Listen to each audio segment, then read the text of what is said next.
नमस्कार स्टूडेंट्स, हम BSc third year की ऑर्गेनिक केमिस्ट्री पढ़ रहे थे। इस ऑर्गेनिक केमिस्ट्री में हम पॉलीमर, सिंथेटिक पॉलीमर स्टार्ट कर रखा था, जो आपका यूनिट 5th है। इसमें मैंने आप लोगों को टाइप्स ऑफ पॉलीमर्स बता दिए थे और हमने इनके मॉलिक्यूलर वेट को डिटरमाइन करने के मेथड्स कंप्लीट कर लिए थे। आज हम पढ़ेंगे पॉलीमराइजेशन प्रोसेस के टाइप्स। दो टाइप की होती है, एडिशनल पॉलीमराइजेशन और कंडेंसेशन पॉलीमराइजेशन। एडिशन पॉलीमराइजेशन पढ़ेंगे पहले हम, फिर कंडेंसेशन पॉलीमराइजेशन पढ़ेंगे और उसके बाद हम इनकी मैकेनिज्म स्टडी करेंगे। चलो,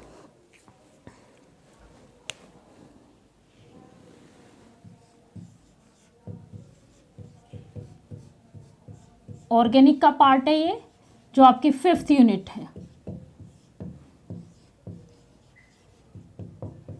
सिंथेटिक पॉलीमर,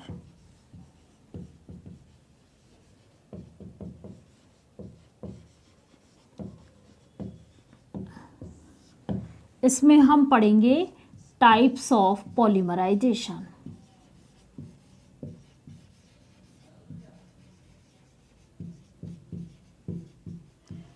पॉलीमराइजेशन बहुलीकरण के प्रकार। बहुलीकरण क्या होती है?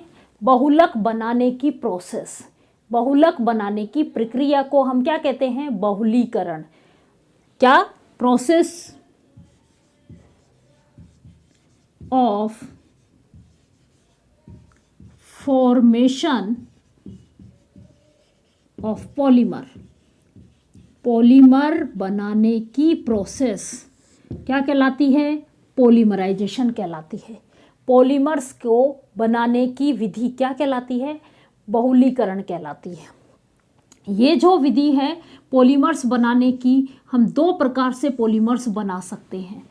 कैसे? पहला प्रोसेस है एडिशन, एडिशन पॉलीमराइजेशन, योगात्मक बहुलीकरण, और दूसरा है संघनन बहुलीकरण, condensation polymerisation.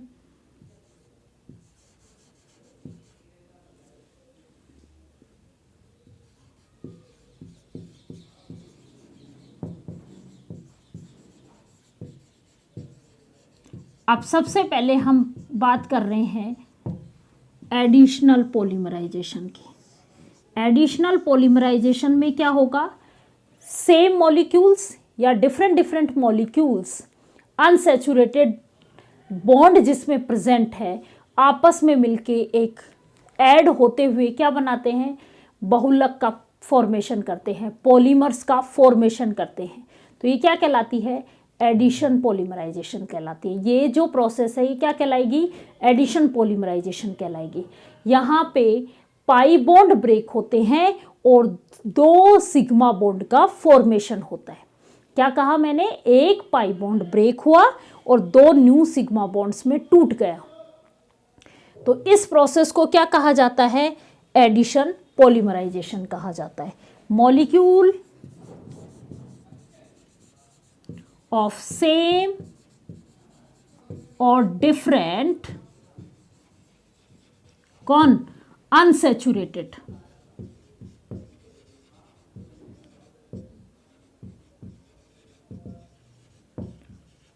to combine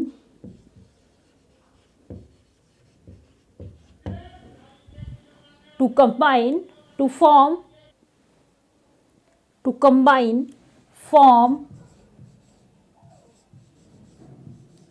polymer या मैक्रोमोलिक्यूल्स।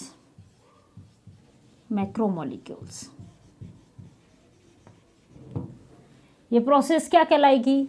एडिशन पॉलीमराइजेशन कहलाएगी, जहां पे सेम मॉलिक्यूल या डिफरेंट मॉलिक्यूल्स आपस में कंबाइन होके क्या बना रहे हैं? पॉलीमर्स का फॉर्मेशन कर रहे हैं। वो क्या कहलाती है? एडिशन पॉलीमराइजेशन कहलाती है वो प्रोसेस। इसमें क्या होता है? इसमें डबल बॉन्ड ब्रेक होता है एंड सिंगल बॉन्ड फॉर्मेशन होती है। इसमें डबल बॉन्ड का बॉन्ड ब्रेक होगा और सिंगल बॉन्ड का फॉर्मेशन होता है। इसमें इन पॉलीमर्स का जो एडिशन प्रोसेस से जो पॉलीमर्स बन रहे हैं, इन पॉलीमर्स का एम्पेरिकल फॉर्मूला इनकी मोनोमर यूनिट के इक्वल होता है। एम्पेरिकल फॉर्मूला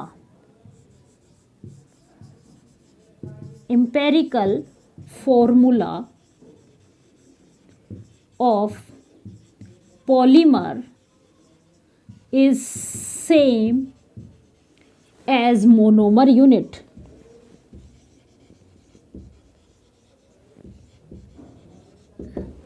जैसा मोनोमर यूनिट का फॉर्मूला होता है वैसा ही एम्पेरिकल फॉर्मूला किसका होता है? पॉलीमर्स का। एम्पेरिकल फॉर्मूला आप लोगों को समझ में आ गया होगा, रेशो की फॉर्म में जो हम लिखते हैं। जैसे हम बात करें CH2 double bond CH2 poly, ये इथीन है। इथीन को हम इसी फॉर्म में लिखते हैं।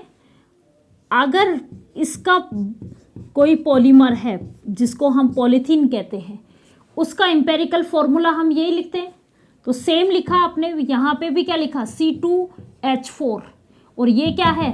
C2H4 की यूनिट रिपीट हो रही है।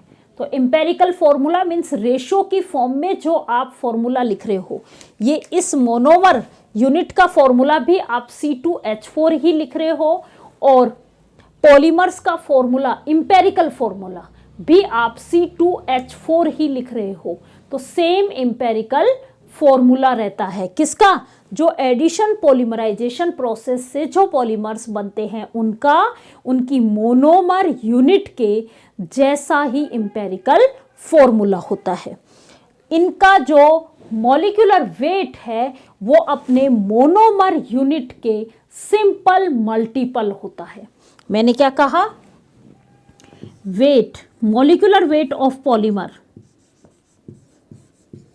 Molecular weight of polymer is equal, is simple multiple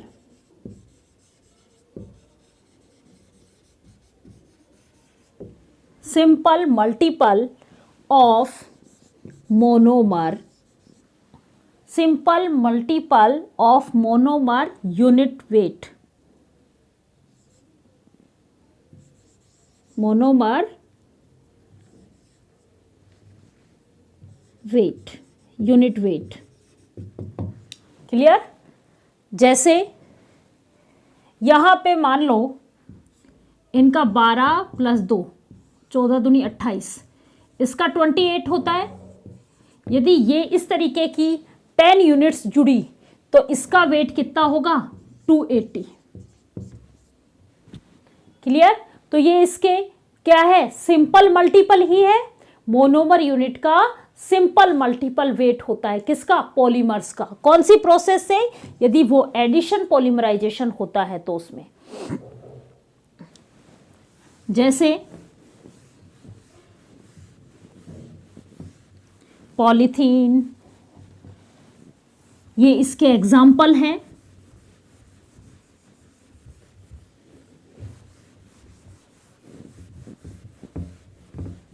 जिनमें डबल बॉन्ड प्रेजेंट होता है वो कौन सी प्रोसेस से बनते हैं? एडिशन पॉलीमराइजेशन से बनते हैं। जैसे पॉलीथीन, इथीन से CH2 डबल बॉन्ड CH2 के N मोनोमर यूनिट आपस में जुड़ती हैं और पॉलीमर्स का फॉर्मेशन करती है। Clear? Tetrafluoro ethylene CF2 double bond CF2, ये भी कौन सी प्रोसेस से बनता है? एडिशन प्रोसेस से ही बनता है। जिसमें अनसैचुरेटेड बॉन्ड होता है वो कौन सी उससे बनता है? एडिशन पॉलीमराइजेशन से ही बनता है। ये क्या बनेगा? पॉलीटेट्राफ्लोरोइथाइलिन, पॉलीटेट्राफ्लोरोइथाइलिन पॉलीमराइजेशन, पॉलीमर्स बनता है। क्लियर?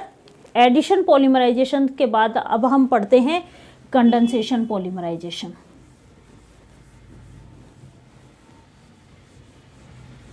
सेकेंड, कंडेंसेशन पॉलीमराइजेशन, संघनन बहुलीकरण।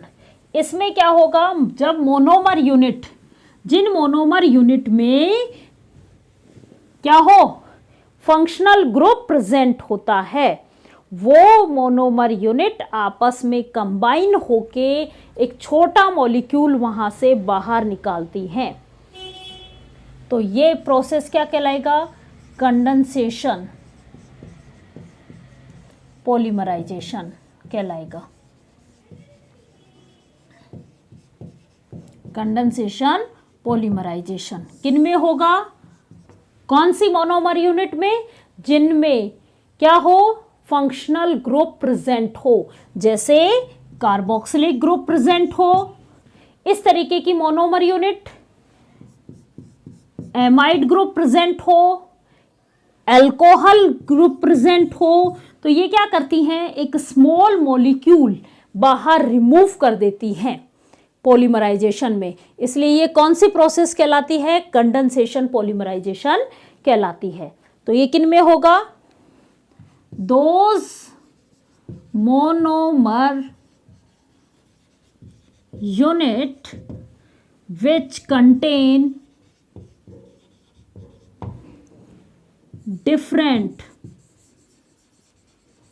different function group combine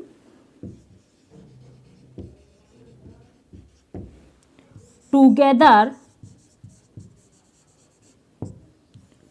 to form polymer and small side product, small side product, दूसरा साइड प्रोडक्ट भी बनाती हैं। तो ये प्रोसेस क्या कहलाएगी, कंडेंसेशन पॉलीमराइजेशन कहलाती है।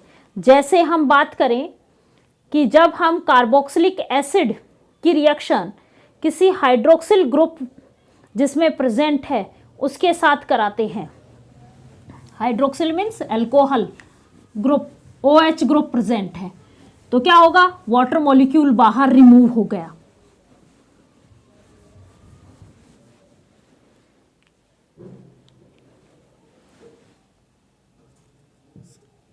OH किसी में OH ग्रुप प्रेजेंट है, उसकी रिएक्शन हम करा रहे हैं कार्बोक्सिलिक ग्रुप, दूसरे मोनोमर यूनिट में क्या प्रेजेंट है, कार्बोक्सिलिक ग्रुप, और एक में क्या प्रेजेंट है, अल्कोहल ग्रुप प्रेजेंट है। जब ये आपस में रिएक्शन करेंगे तो वाटर मॉलिक्यूल यहां से बाहर निकलेगा और एस्टर ग्रुप का फॉर्मेशन होगा। यही होगा, वाटर मॉलिक्यूल यहां से बाहर रिमूव हो गया और एस्टर का फॉर्मेशन होगा।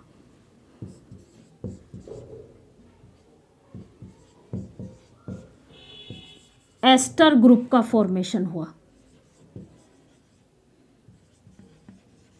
Plus water. इस तरीके की इस एस्टर का बार बार रिपीट होना क्या कहलाएगा, पॉलीमर्स का फॉर्मेशन होगा, पॉलीएस्टर्स का फॉर्मेशन होना। कौन सी प्रोसेस से होता है, कंडेंसेशन प्रोसेस से होता है। इसमें अल्कोहल ग्रुप की रिएक्शन, अल्कोहलिक ग्रुप या हाइड्रोक्सिल ग्रुप की रिएक्शन किसके साथ कराई जाती है, कार्बोक्सिलिक ग्रुप के साथ, तो वाटर मॉलिक्यूल बाहर रिमूव हो जाता है। तो ये रिएक्शन क्या कहलाएगी, कंडेंसेशन पॉलीमराइजेशन कहलाएगी। ये प्रोसेस क्या कहलाएगी, कंडेंसेशन पॉलीमराइजेशन कहलाएगी। जैसे हम बात करें एडिपिक एसिड और इथाइलिन ग्लाइकोल की जब आपस में रिएक्शन होती है तो इससे पॉलीमर्स जो फॉर्मेशन होगी वो कौन सी प्रोसेस से होगी, कंडेंसेशन पॉलीमराइजेशन से होगी। देखो किसकी बात कर रहे हैं हम, एडिपिक एसिड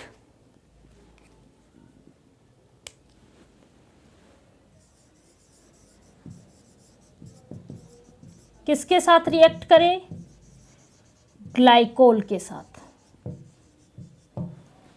ग्लाइकोल के साथ रिएक्शन करे, कौन से, इथाइलिन ग्लाइकोल के साथ रिएक्शन करे, HOC डबल, एडिपिक एसिड में 2 कार्बोक्सिलिक ग्रुप प्रेजेंट है, CH2 की whole 4, C double bond O OH, ये है एडिपिक एसिड। इस एडिपिक एसिड की रिएक्शन करा रहे हम ethylene glycol. Ethylene glycol means 2 HO group है, कौन से, CH2 CH2 OH। क्लियर। अब देखो ये रिएक्शन करेगा, वाटर मॉलिक्यूल्स बाहर रिमूव हो जाएगा, -H2O, और ये फॉर्म बनेगी HOC double bond O, CH2 की whole 4, C double bond O CH2 OH। Ester का फॉर्मेशन हुआ। अब वहां पे दूसरी मोनोमर यूनिट है, वो रिएक्शन करेगी, कौन सी, दूसरी और एडिपिक एसिड है, इथाइलिन ग्लाइकोल, और एडिपिक एसिड है उसमें मोनोमर यूनिट की फॉर्म में। ये और एडिपिक एसिड रिएक्शन करेगा, HOC डबल, मैं एडिपिक एसिड को यहां लिख रही हूं, प्लस दूसरा एडिपिक एसिड आया, ये रिएक्शन की CH2 की whole 4, C double bond O OH। क्या होगा, यहां से फिर से वाटर मॉलिक्यूल बाहर रिमूव हो जाएगा, H2O की फॉर्म में बाहर रिमूव हो जाएगा, और ये इसके साथ फिर से एक एस्टर ग्रुप बन जाएगा, HOC double bond O, CH2 की whole 4, C double bond O CH2O। यहां तक आपका पहले वाली यूनिट थी, उस यूनिट के साथ मैं रिएक्शन करा रही हूं वापस एडिपिक एसिड की, तो ये एडिपिक एसिड इसके साथ कंबाइन हो जाएगा, वाटर मॉलिक्यूल बाहर निकल जाएगा, और यहां पे फिर से एक एस्टर ग्रुप का फॉर्मेशन होगा, CH2 की whole 4, C double bond O OH। अब देखो लास्ट में क्या आ गया, कार्बोक्सिलिक ग्रुप। अब ये फिर से कार्बोक्सिलिक ग्रुप जो इसमें प्रेजेंट इथाइलिन ग्लाइकोल के साथ रिएक्शन करेगा, और एक और एस्टर ग्रुप का फॉर्मेशन होगा इस यूनिट में। इस तरीके से ये प्रोसेस जो है वो चलती रहती है, और क्या बन जाते हैं, पॉलीमर्स का फॉर्मेशन होता है। तो ये प्रोसेस क्या कहलाएगी, कंडेंसेशन पॉलीमराइजेशन, क्योंकि यहाँ पे क्या हो रहा है, हर स्टेप में एक स्मॉल मॉलिक्यूल रिमूव हो रहा है। क्या हो रहा है, हर स्टेप में एक स्मॉल मॉलिक्यूल, देखो इस स्टेप में वाटर मॉलिक्यूल रिमूव हुआ, फिर इसमें वाटर मॉलिक्यूल रिमूव हुआ, अब इसकी रिएक्शन फिर से कोई मोनोमर यूनिट के साथ कराएंगे तो फिर से वाटर मॉलिक्यूल रिमूव हो रहा है, मीन्स हर स्टेप में एक स्मॉल मॉलिक्यूल रिमूव हो रहा है, इसलिए ये प्रोसेस क्या कहलाती है, कंडेंसेशन प्रोसेस कहलाती है। इस प्रोसेस में जो पॉलीमर्स का मॉलिक्यूलर वेट होता है वो वेट मोनोमर यूनिट का सिंपल मल्टीपल नहीं होता है, क्योंकि हर बार देखो यहाँ पे हर बार -18 रिमूव हो रहा है, तो इसीलिए इनका जो वेट है वो मोनोमर यूनिट के सिंपल मल्टीपल के इक्वल नहीं होता है।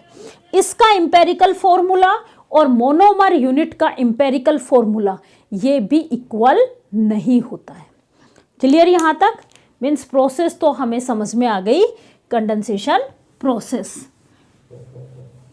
2 टाइप की पॉलीमराइजेशन प्रोसेस हमने 2 टाइप की पढ़ी। एडिशन पॉलीमराइजेशन किन में होगी, जिनमें अनसैचुरेटेड डबल बॉन्ड प्रेजेंट है, और ये किस में होगी, जिनमें डिफरेंट फंक्शन ग्रुप्स के मोनोमर यूनिट्स के आपस में रिएक्शन कराई जाती है, जिससे एक स्मॉल मॉलिक्यूल बाहर रिमूव हो रहा है। वो कौन सी प्रोसेस होगी, कंडेंसेशन प्रोसेस होगी। अब हम पढ़ते हैं इनकी मैकेनिज्म ऑफ पॉलीमराइजेशन।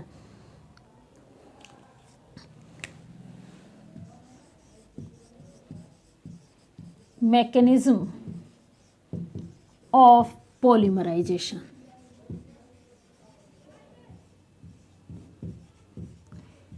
देखो हम यहाँ पे एडिशन पॉलीमराइजेशंस की ही मैकेनिज्म पढ़ेंगे।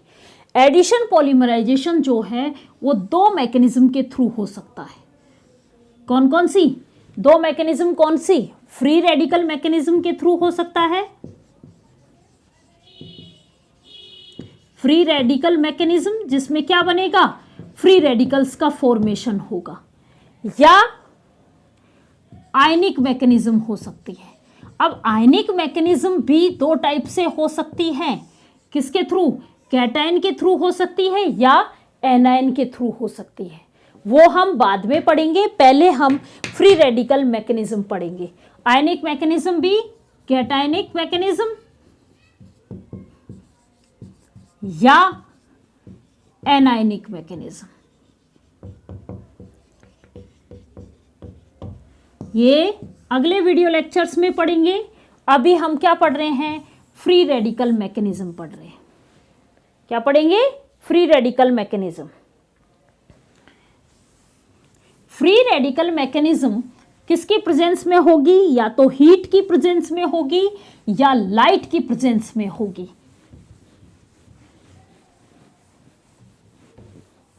मीन्स फ्री रेडिकल्स बनाने के लिए, इनको इनिशिएट करने के लिए हमें किसी एनर्जी की रिक्वायरमेंट होती है, और उस टाइम वो जो एनर्जी देते हैं हम, वो एनर्जी किसी लाइट एनर्जी की फॉर्म में देंगे या हीट एनर्जी की फॉर्म में देंगे। तो पहली मैकेनिज्म हम पढ़ रहे हैं free radical mechanism.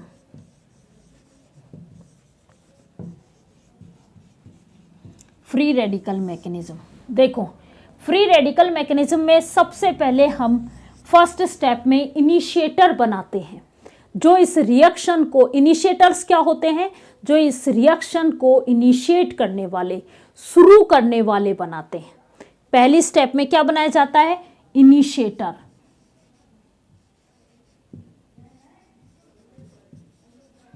Initiator formation. पहली स्टेप में क्या करेंगे? Initiator formation.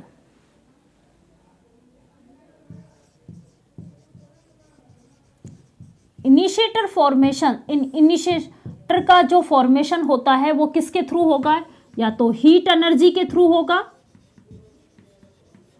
या लाइट एनर्जी के थ्रू होगा या किसी कैटलिस्ट के थ्रू होगा।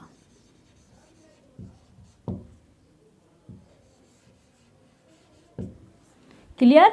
इनिशिएटर का जो फॉर्मेशन है वो या तो हीट एनर्जी के थ्रू होगा, लाइट एनर्जी के थ्रू होगा या किसी कैटलिस्ट के थ्रू होगा। यहां पे सबसे पहले एक हमें फ्री रेडिकल बनाना है। फ्री रेडिकल्स बनाने के लिए हम ज़्यादातर प्रोक्साइड, आपने रिएक्शंस भी पढ़ी होंगी, प्रोक्साइड की प्रेजेंस में रिएक्शंस कराते हो आप, तो फ्री रेडिकल मैकेनिज्म के थ्रू होती है। सेटजेप रूल और हाफमैन रूल पढ़ते हो वहाँ ये प्रोसेस वहीं से है। तो किससे बनेगा? किसी प्रोक्साइड बॉन्ड से। जैसे ही हम इस पे लाइट डालते हैं H₈, तो क्या होगा? इस बॉन्ड का ऑक्साइड, ये जो प्रोक्साइड बॉन्ड है, दोनों ऑक्सीजन्स के बीच वाला ये जो बॉन्ड है, इसका होमोलाइटिक क्लीवेज होगा और यहाँ से क्या बनेंगे? रेडिकल्स का फॉर्मेशन होगा। क्लियर? पहली स्टेप में इनिशिएटर बन गया हमारा। अब ये इनिशिएटर किसके साथ रिएक्शन करेगा? मोनोमर यूनिट के साथ रिएक्शन करेगा। तो उस स्टेप को हम कहते हैं chain initiation step. Second step क्या आती है आपकी? Chain initiation step. चेन को इनिशिएट करने वाली, initiation step. Chain initiation step. Chain initiation step कौन सी है? जिसमें चेन इनिशिएट की जाती है। अब ये जो मोनोमर यूनिट है, ये जो इनिशिएटर है, ये इनिशिएटर मोनोमर यूनिट पे अटैक करता है और मोनोमर यूनिट का फ्री रेडिकल फॉर्म करता है। जैसे RO, ये रिएक्शन करेगा CH2CH X के ऊपर। क्लियर? हम एडिशन वाला देख रहे हैं तो वहां उन्हीं में देखेंगे जिनमें डबल बॉन्ड प्रेजेंट है। क्लियर? तो सेकंड स्टेप क्या होगी? Chain initiation step. Chain initiation step कौन सी होगी? जिसमें चेन इनिशिएट हो रही है, चेन में फ्री रेडिकल्स बनने शुरू हो रहे हैं। ये क्या कहलाएंगे? इनिशिएटर्स कहलाएंगे। ये यहाँ पे हमें बार बार इनिशिएटर मिलता रहेगा। अब देखो ये रेडिकल्स था, इस रेडिकल की प्रेजेंस में इस पाई बॉन्ड का होमोलाइटिक क्लीवेज होगा और बॉन्ड के इलेक्ट्रॉन्स, एक इलेक्ट्रॉन इसकी तरफ जाएगा और एक इलेक्ट्रॉन इसकी तरफ जाएगा। एक के साथ ये रेडिकल बॉन्ड बना लेगा और यहाँ पे रेडिकल आ जाएगा। मीन्स क्या बनेगा? ROCH2 CH radical X। Clear? Initiate हो गई चेन। अब ये जो चेन इनिशिएट हुई, अब यहां पे और भी मोनोमर यूनिट है, तो ये फ्री रेडिकल अनस्टेबल होता है, वो उस मोनोमर, दूसरी मोनोमर यूनिट पे अटैक करता है। तो अब आगे हमारी चेन आगे प्रोपोगेट होती है। तो थर्ड स्टेप क्या हो जाएगी हमारी? Chain propagation step. Means chain propagate होती है, चेन बढ़ती जाती है। तो थर्ड स्टेप क्या होगी? Chain propagation step.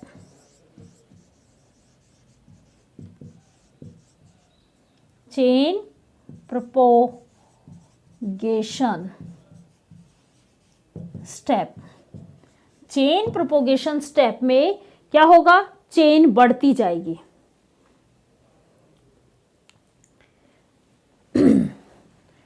ये वाला प्रोपोगेशन, ये वाला मोनोमर यूनिट से रिएक्शन करेगा,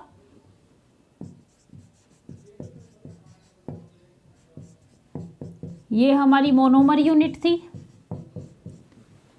जैसे ही इस रेडिकल की प्रेजेंस में इस मोनोमर यूनिट का वही पाई बॉन्ड का होमोलाइटिक क्लीवेज होगा, ये बॉन्ड के इलेक्ट्रॉन्स यहाँ जाएंगे, ये बॉन्ड के इलेक्ट्रॉन्स यहाँ जाएंगे और क्या बनेगा? ROCH2 CHX। अब इस रेडिकल से ये जुड़ गई CH2X CHX और इस पे रेडिकल, फिर से रेडिकल बना। मीन्स हर बार रेडिकल्स की फॉर्म में इनिशिएट होता जाएगा और यही रेडिकल्स फिर से मोनोमर यूनिट के साथ अटैक करेगा। जब तक इसको मोनोमर यूनिट मिलती जाएंगी, जब तक ये उन पे अटैक करते जाएंगे रेडिकल्स। CH2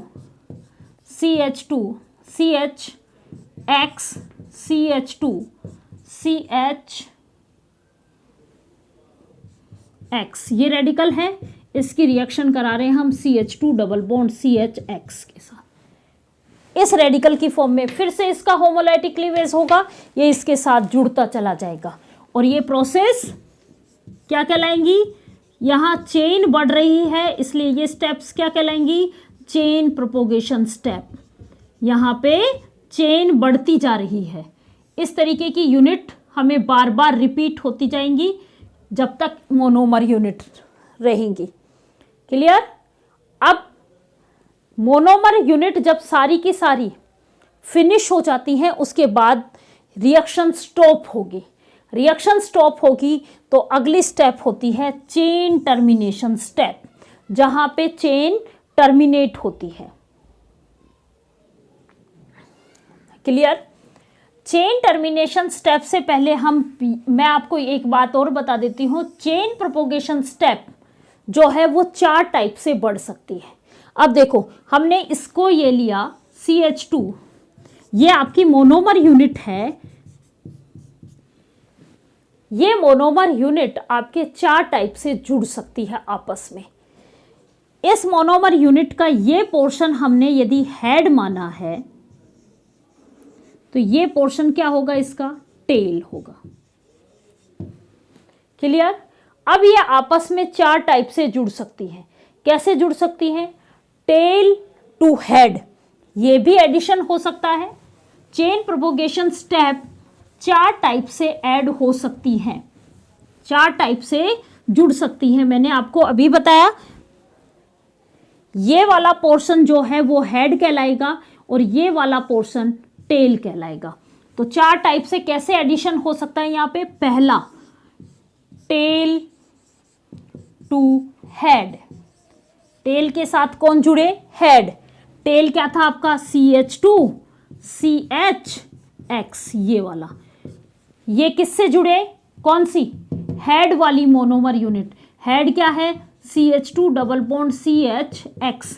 कौन सी साइड से जुड़ेगा, हेड हमने किसको माना है, इस वाले को, तो ये यहां से जुड़े, CH2 CHX CH2 CHX radical, ये फॉर्म से, इस तरीके से जुड़े, पहला। दूसरा, टेल टू टेल भी तो जुड़ सकता है,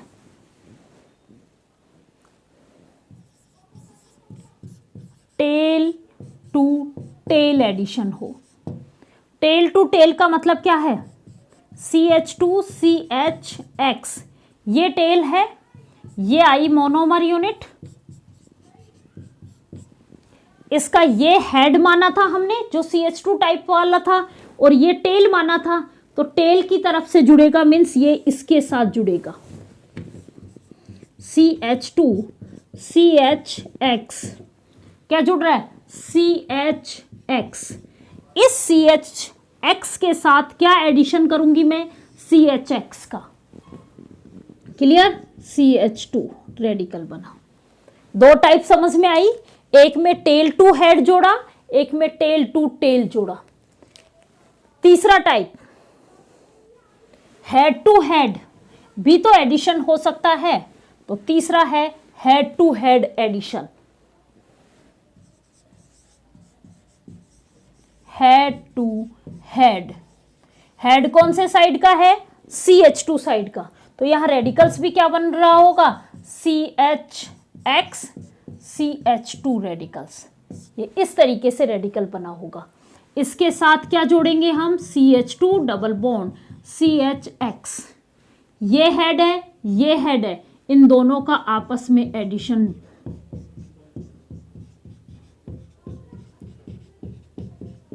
ये फॉर्म भी बन सकती है। और लास्ट 4th टाइप है हेड टू टेल, मीन्स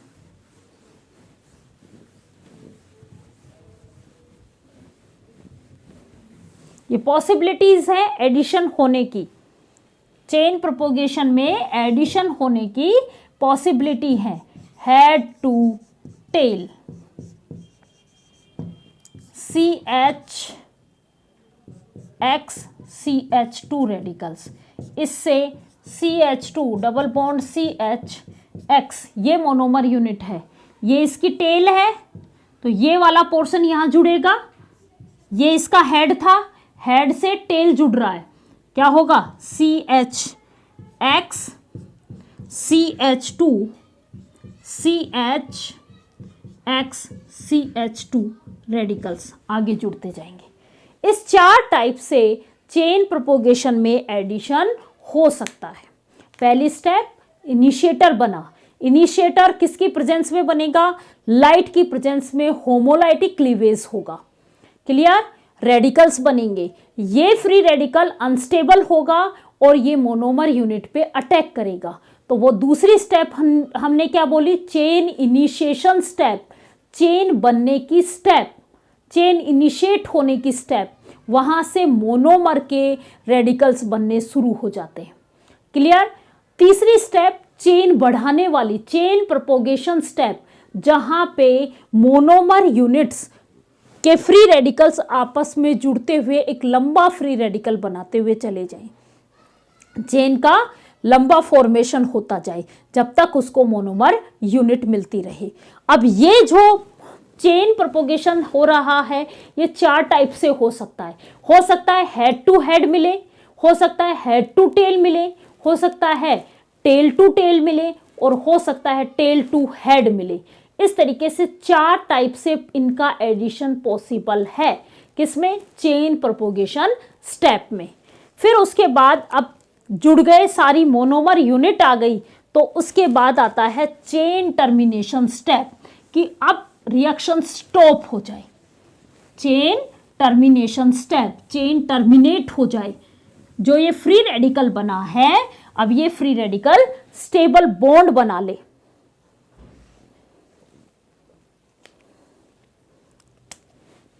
तो फोर्थ स्टेप है चेन टर्मिनेशन स्टेप। अब चेन टर्मिनेशन स्टेप में भी डिफरेंट स्टेप्स पढ़ते हैं। यहाँ पे सारी मोनोमर यूनिट्स रिएक्शन कर चुकी और अब ये रिएक्शन स्टॉप होगी। तो किस तरीके से स्टॉप होती है? पहला स्टेप तो ये हो सकता है कि फ्री रेडिकल्स जो स्टेप बाय स्टेप जो फॉर्मेशन हुए हैं फ्री रेडिकल्स के, वो आपस में कंबाइन हो जाएं, मीन्स कपलिंग हो जाए। क्या है पहली process? Termination by coupling, chain termination by coupling. मतलब को समझना कि चेन प्रोपोगेशन स्टेप में क्या एक ही चेन बनती है? बहुत सारी चेन बन रही है, अल्टरमेट मतलब बहुत सारी रिएक्शंस हो रही हैं। वहां पे कोई भी दो चेन आपस में मिल गई और उन रेडिकल्स के साथ जो बॉन्ड बन गया वो क्या कहलाती है? Chain termination. मीन स्टॉप हो गई। अब तो रिएक्शन किसके थ्रू हुई? कपलिंग के थ्रू हुई, क्योंकि यहाँ पे दो चेन रेडिकल्स ही आके रिएक्शंस को स्टॉप कर रहे हैं। जैसे ROCH2 CHX, ये वाले रेडिकल किससे? ऐसे ही दूसरे रेडिकल्स के साथ आके मिल जाए।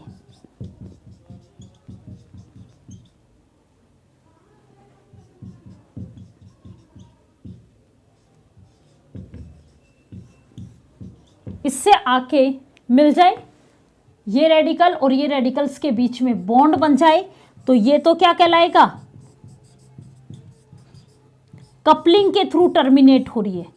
रिएक्शंस कपलिंग के थ्रू टर्मिनेट हो रही है, इसलिए ये क्या कहलाएगा? Chain termination by coupling. ये बन गया। यहां पे इस चेन और ये चेन आपस में अपने रेडिकल्स के साथ बॉन्ड बना के जुड़ जाएं, तो ये क्या कहलाएगा? Termination by coupling. क्लियर? दूसरी तरीके से ये भी हो सकता है कि यहां पे हाइड्रोजन का ट्रांसफर हो जाए। क्या कह रही हूं मैं? सेकंड स्टेप क्या हो सकती है? पहली step chain termination by coupling, दूसरी स्टेप किसके द्वारा? Hydrogen transfer reaction. Hydrogen transfer reactions को हम डिस्प्रपोर्शन रिएक्शन कहते हैं। डिस्प्रपोर्शन रिएक्शन कहा जाता है। इसमें एक के पास से मान लो यहां से ये हाइड्रोजन जो था, इस चेन वाले रेडिकल्स का हाइड्रोजन H रेडिकल की फॉर्म में जाके यहां पे जुड़ जाए, यहां डबल बॉन्ड आ जाए और ये सिंगल बॉन्ड में कन्वर्ट हो जाए। देखो हाइड्रोजन का ट्रांसफर हो रहा है। क्या हो रहा है? CH2 CHX, N यूनिट जुड़ी हुई है। मैंने ये जो पास वाला हाइड्रोजन था CH2 की फॉर्म में था, इसका होमोलाइटिक क्लीवेज किया हमने।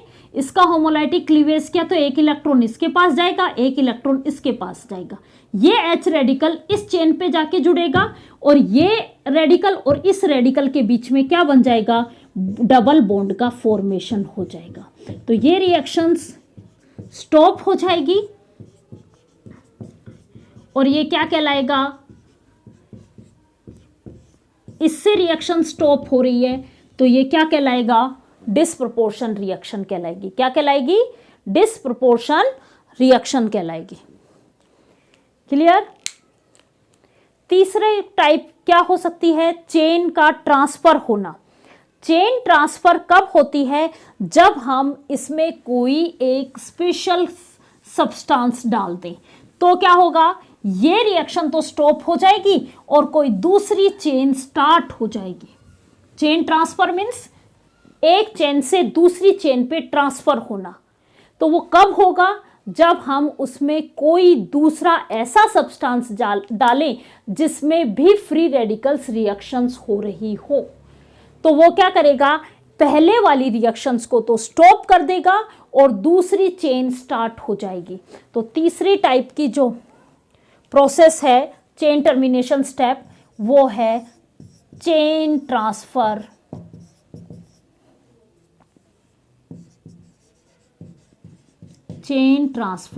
Reaction step. इसमें क्या होगा कि एक कोई एक्सटर्नल सब्सटेंस यदि हम इसमें डाल दें किसी स्पेसिफिक कंपाउंड्स की प्रेजेंस में या कोई एक्सटर्नल सब्सटेंस की प्रेजेंस में, presence of external specific compound जो खुद क्या करे, रेडिकल्स की रिएक्शंस की चेन स्टार्ट कर दे, तो ये यहां पे नई चेन का फॉर्मेशन होगा। क्या होगा, न्यू चेन फॉर्मेशन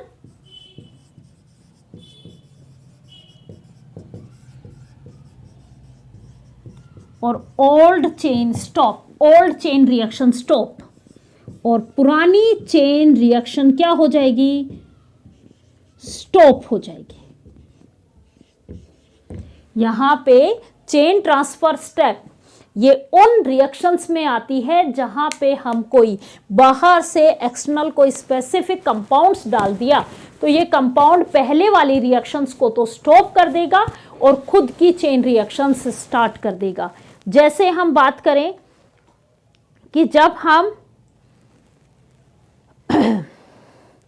CCl4 की प्रेजेंस में रिएक्शंस करा रहे हैं, उस केस में CCl4 जो है वो चेन को स्टॉप कर देता है और उसकी चेन वापस CCl3 रेडिकल्स की फॉर्म में स्टार्ट हो जाती है। यहाँ से Cl radicals plus CCl3 radicals बनता है।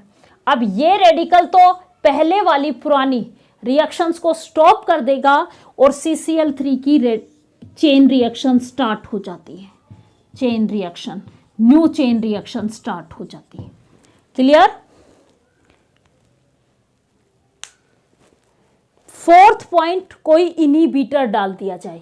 इनिबिटर्स क्या होते हैं, हमें सबको पता है। इनिबिटर्स वो एक्सटर्नल सब्सटेंस होते हैं जो किसी रिएक्शंस को स्टॉप करने के लिए रिक्वायर हैं। यहाँ पे ये रिएक्शंस हो गई, हमें जितने पॉलीमर्स बनाने थे वो बन चुके, तो अब हम उस रिएक्शंस को स्टॉप करेंगे। तो हम क्या करेंगे, कोई एक्सटर्नल सब्सटेंस यदि हम उसमें ऐड कर देते हैं तो वो रिएक्शंस किसके थ्रू स्टॉप हो रही है, इनिबिटर्स के थ्रू स्टॉप कर सकते हैं। क्लियर। चेन टर्मिनेशन स्टेप हम 4 टाइप से कर सकते हैं। कपलिंग रिएक्शन से, मीन्स 2 मोनोमर यूनिट की जो बड़ी बड़ी यूनिट हैं वो आपस में कंबाइन हो जाए, कपलिंग हो जाए उनकी, तो रिएक्शन स्टॉप हो सकती है। दूसरा टाइप कि हाइड्रोजन ट्रांसफर हो जाए, डिसप्रपोर्शन हो जाए उनमें, तो भी रिएक्शन स्टॉप हो सकती है। तीसरा, कोई नई चेन स्टार्ट हो जाए, पुरानी चेन स्टॉप हो जाए किसी दूसरे स्पेसिफिक कंपाउंड से जो उस पुरानी रिएक्शंस को तो स्टॉप कर दे और खुद की नई रिएक्शन स्टार्ट कर दे। चौथा, इनिबिटर्स डाल दिया जाए, तो यदि हम इनमें इनिबिटर्स डाल देंगे तो भी रिएक्शंस स्टॉप हो जाएंगी। ये थी free radical mechanism. Free radical mechanism में सबसे पहले हमने फ्री रेडिकल बनाया, और फ्री रेडिकल किससे बनाया, प्रोक्साइड से बनाया। प्रोक्साइड से बनाने के लिए हम इसकी रिएक्शंस या तो इसको लाइट की फॉर्म में एनर्जी देंगे या हीट की फॉर्म में एनर्जी देंगे। जैसे ही एनर्जी देंगे, OO जो बॉन्ड था उसका होमोलाइटिक क्लीवेज होगा और एक फ्री रेडिकल बनेगा, इनिशिएटर बन जाएगा। ये इनिशिएटर फिर मोनोमर यूनिट के पास आके अटैक करेगा और चेन इनिशिएशन स्टेप स्टार्ट हो जाएगी। क्लियर। फिर ये चेन इनिशिएशन स्टेप स्टार्ट होने के बाद जब मोनोमर यूनिट का रेडिकल बन गया तो ये मोनोमर यूनिट का रेडिकल फिर से कोई दूसरी मोनोमर यूनिट पे अटैक करेगा, मीन्स चेन बढ़ेगी, चेन का प्रोपोगेशन होगा। तो तीसरी स्टेप क्या है? चेन प्रोपोगेशन स्टेप, जहां पे मोनोमर यूनिट्स आती जाएंगी और वो जुड़ती जाएंगी, रेडिकल एक नए लॉन्ग रेडिकल्स बनता जाएगा। क्लियर? अब जितने मोनोमर यूनिट्स थे वो सब के सब जुड़ गए, तो क्या होता है? रिएक्शन स्टॉप करनी है तो लास्ट स्टेप क्या होगी? Chain termination step. Chain termination step जो है वो 4 टाइप से हो सकती है, या तो कोई कपलिंग, मीन्स 2 बड़ी बड़ी यूनिट आपस में मिलके कपलिंग हो जाए, या हाइड्रोजन का ट्रांसफर हो जाए, या कोई एक्सटर्नल सब्सटेंस जो नई चेन स्टार्ट कर दे, या कोई इनहिबिटर डाल दिया जाए, तो रिएक्शन स्टॉप हो जाएगी। अब हम नेक्स्ट क्लास में जो पढ़ेंगे वो कंडेंसेशन प्रोसेस, आयनिक मैकेनिज्म पढ़ेंगे। क्लियर? आयनिक मैकेनिज्म स्टार्ट करेंगे। आयनिक मैकेनिज्म जो है वो ज़्यादातर कंडेंसेशन पॉलीमराइजेशन में होती है, जबकि फ्री रेडिकल जो है वो एडिशन पॉलीमराइजेशन में होती है। क्लियर? Thank you students.